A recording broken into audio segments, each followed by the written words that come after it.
that sometimes women need to be asked 5 times before they're ready to step into leadership. I know. Yes. 4 years ago, I was asked to run for office, and I was like, I don't know if I could do that. But I want to tell you this. I have to say, in this organization, Ma, when I think about what you do, a proverb comes to mind that says, he's not heavy, he is my brother. Yes. And I'll adapt that, for she is not heavy, she is my sister.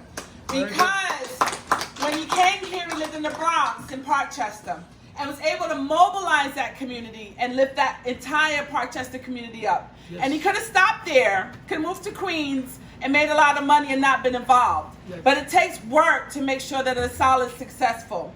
And to have the chapters you do in this country and in Canada and around the different states here. Even you come Albany chapter 2. You come in Albany chapter 2. Yeah, and the Albany chapter, that tells me that he could be relaxed and comfortable, but it's about lifting up the South Asian, not just Bangladeshi, it's about the South Asian community and making sure, because if you think about it, everything that they've said today is, when the Irish people came here, what did they do? They got involved in different unions and when it came to labor. When the Italians came here, it was the same thing. They got involved in the community, political power, and the labor unions, and lifted their community up. And that is what the South Asian community is doing in this Southeast Queens neighborhood, in the Bronx, and other places in New Jersey and in Georgia.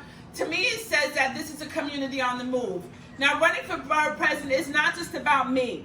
I'm an immigrant too. I came here with my parents. Even though I came from London, I will tell you this.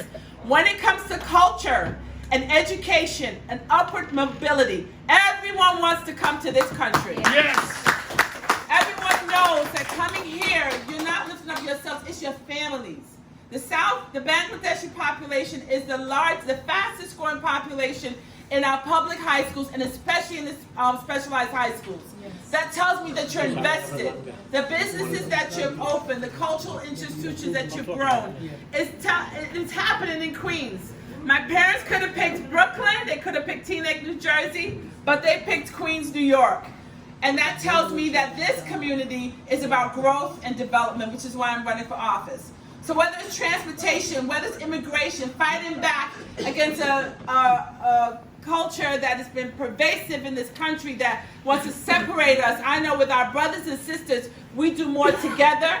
We protect each other. We stand up for each other. And it doesn't matter if it's in the Jewish community, the Bangladeshi community, the Muslim community, the Christian community. When something happens to one of us, the love and the mobilization that I've seen when we all get together and push back, that tells me that as a borough president, we can do more when it comes to protecting our communities. I think about how we can have a sanctuary borough and making sure that we identify churches where ICE cannot touch those who are the most vulnerable. When I think about teens and making sure that teens have a place, my daughter keeps texting me, so I pass up that time. That's what happens when you give them cell phones. It tells me that we can do more to protect our teens, making sure that our teens have a place to go.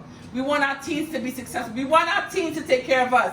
We need them to have a good education and make sure that they go to good schools in Queens, not having to travel by bus and train all the way to the Bronx or Brooklyn. I believe we have the ability to build better schools in Queens, and that's why I'm running for the borough presidencies. I know you're going to have a lot of people that come before you and tell you things, but I'll tell you this. Before I ran for office 4 years ago, I got on the train every day, dropped my daughter off at school, paid to get on the subway, paid to get on the Long Island Railroad because I wanted to make a difference. There comes a point in everyone's life when you have to get off the sidelines and get involved in the community.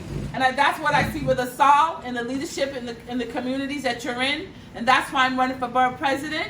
I have a website. It's aliciahyndman.com. I want to thank Muhammad. I want to thank Maf. I want to thank Sultana. I want to thank Jamila. I want to thank Shannon. Every event I go to, Shannon is always there to support me. I want to thank Adan. I just want to say that it's about all of us working together. No one does this in a vacuum. All the success we've had is about working with one another. The success I've had in the assembly, the bills that we've been able to pass to help this community, like my colleague, his religious guard bill, that tells me that working together we get more done than everyone working separate on an island. And that's why we're here in Queens, and that's why I'm running to be your next borough president. Thank you.